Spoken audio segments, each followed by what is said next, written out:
Start చేయాలా? భారత్ జోడో భారత్ జోడో యాత్ర రెండవ భాగం ప్రారంభించడంతో మరి బీజేపీకి ఇతర పార్టీలకు చల్ల చెమటలు పడుతున్నాయి. మరి ఎందుకంత భయమో అర్థం కావట్లే.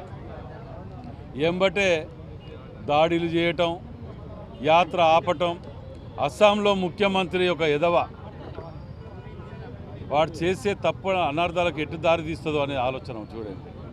మీరు రాహుల్ గాంధీ గారి యాత్ర మీద దాడి చేసి ఆపటం చేయగలిగితే మరి అదే పని మేము ఇక్కడ చేస్తే ఒక్కడు మిగిలాడు, మరి అందరు వెళ్ళి పారిపోవాల్సి వస్తుంది రాష్ట్రం వదిలిపెట్టి. మరి ఇది పద్ధతి కాదు. మీరు మీ యాత్ర ప్రారంభించుకున్నప్పుడు ఎవరైనా అడ్డు తగిలారా? మీరు నిర్వహించుకున్నప్పుడు ఎవరైనా ఇది చేసిండ్రా? ఎందుకంటే వీరికి బీజేపీ వాళ్లకు చెప్పుకోవటానికి ఏమీ లేవు, అన్నీ అమ్ముకోవటాలేనే. బిఎస్ఎన్ఎల్ తీసుకుపోయి ఆదాని అంబానీ తాకట్టు పెట్టే, బిఎస్ఎన్ఎల్ పాయే, ఎల్ఐసి పాయే, రైల్వే పాయే, అన్ని ప్రైవేట్ పరం చేసి రిజర్వేషన్ లేకుండా చేసినటువంటి ఘనత ఈ యొక్క బీజేపీ ప్రభుత్వాన్ని. 5 ఏళ్లకు 1-2 బిఎస్ఎన్ఎల్ లాంటివి తయారు చేసిన ఘనత కాంగ్రెస్ పార్టీది. మరి వీళ్ళకి చెప్పుకోవడానికి ఏమి లేవు కాబట్టి ఇంట్లో ఉన్న రాముణ్ణి, ప్రతి ఒక్కరి ఇళ్లలో పూజించుకునే రాముణ్ణి పేరు చెప్పుకొని ఓటు దుండుకోవటానికి ఓ కొత్త పథకం ఎన్నుకున్నారు. ఇక పాదయాత్ర చేసిన తర్వాత వచ్చిన స్పందన చూసి మళ్ళీ ఈసారి కూడా మొదలు పెడితే మేము ఏమైపోతామనే భయంతో ఇవాళ వారిని అడ్డుకోవడం చేస్తున్నారు. కానీ వెలిగే సూర్యునికి చేయడం పెడితే ఆగుతుందా? ఆగదు. తప్పకుండా కూడా ఆ సూర్యుడు వస్తూనే ఉంటాడు. తప్పకుండా ప్రజలందరి కోసం, మంచి కోసం, బావు కోసం, బ్రతుకు కోసం అన్ని పనులు చేస్తూనే ఉంటాడు.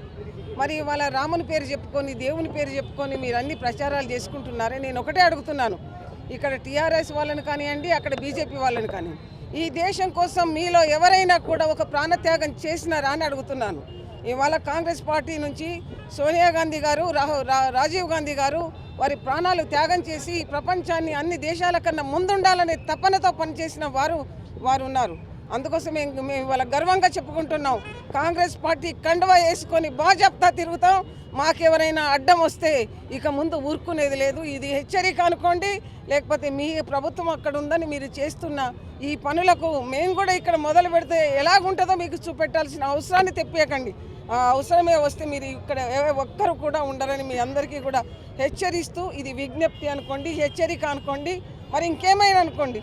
మీరు మీ స్థానాల్లో ఉండి గమనిస్తేనే బాగుంటుంది తప్ప అడ్డం వస్తే మాత్రం బాగుండదని మరొకసారి తెలియజేస్తూ సెలవు తీసుకుంటున్నాను.